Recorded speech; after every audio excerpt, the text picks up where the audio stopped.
ಮಂಡ್ಯ ಜಿಲ್ಲೆ ಕೆಆರ್ಪೇಟೆ ತಾಲೂಕಿನಲ್ಲಿ ಜೀವನೋಪಾಯಕ್ಕಾಗಿ ಕರಾವಳಿ ಭಾಗದ ಯುವಕರು ಹೋಟೆಲ್ ನಡೆಸುತ್ತಿದ್ದು, ಪುಂಡರ ಗುಂಪೊಂದು ಕ್ಷುಲ್ಲಕ ಕಾರಣಕ್ಕೆ ಅವಾಚ್ಯ ಶಬ್ದಗಳಿಂದ ನಿಂದಿಸಿ ಹೋಟೆಲ್ ಯುವಕರ ತಂಡದ ಮೇಲೆ ಹಲ್ಲೆ ನಡೆಸಿದ್ದಾರೆ. ಗಾಯಗೊಂಡ ಮಾಲೀಕರು ಆಸ್ಪತ್ರೆಗೆ ದಾಖಲಾಗಿ ಚಿಕಿತ್ಸೆ ಪಡೆಯುತ್ತಿದ್ದು, ಸ್ಥಳೀಯ ಆಸುಪಾಸಿನ ಅಂಗಡಿ ಮಾಲೀಕರಲ್ಲಿ ಇಂತಹ ದುಷ್ಕೃತ್ಯದಿಂದ ಭಯದ ವಾತಾವರಣ ಸೃಷ್ಟಿಯಾಗಿದೆ. ಕಾನೂನು ವ್ಯವಸ್ಥೆಯ ಬಗ್ಗೆ ಹಲವು ಪ್ರಶ್ನೆಗಳು ಕಾಡುತ್ತಿದ್ದು, ಗಲಾಟೆ ದೃಶ್ಯಾವಳಿ ಸಿಸಿಟಿವಿ ಕ್ಯಾಮೆರಾದಲ್ಲಿ ಸೆರೆಯಾಗಿದೆ.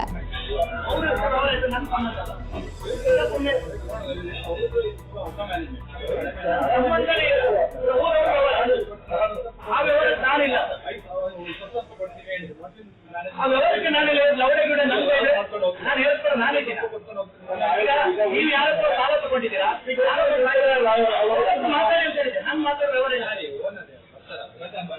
ನಾವು ವ್ಯವಹಾರಕ್ಕೆ ನನ್ನ ಬಂದು ಉಲ್ಟ ಮಾತಾಡಿದ್ರೆ ದೇನೇ ಇಲ್ಲ ನನಗೆ ಅವ್ರ ಹತ್ರ. ನಾನು ಕೇಳ್ತಿರೋದ್ರೆ ವಾಟಿ GST ಇಲ್ಲ. ನಾನು 2,100 ರೂಪಾಯಿ ಬಿಲ್ ಆಗಿದೆ. 2,000 ರೂಪಾಯಿ ಈಗ ಹಾಕೋ ಫೋನ್ ರೆಡಿ ಇದೆ ನನ್ನ ಹತ್ರ, ಪೇಮೆಂಟ್ ಮಾಡೋ.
ನಾನು ಏನು ಸಾಲ ತಗೊಂಡಿಲ್ಲ, ನಾನು ಏನು ಮಾಡಿಲ್ಲ.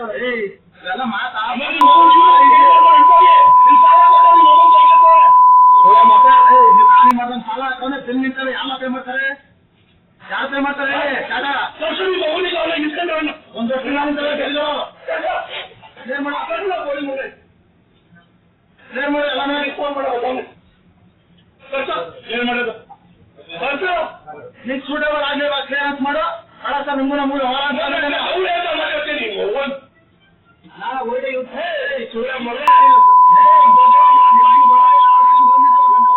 ವರದಿ ಚಿರಂಜೀವಿ ಸುಬ್ರತ್, ಮೆಂಡು ನ್ಯೂಸ್ ನೆಟ್ವರ್ಕ್, ಸತ್ಯದ ಕನ್ನಡಿ.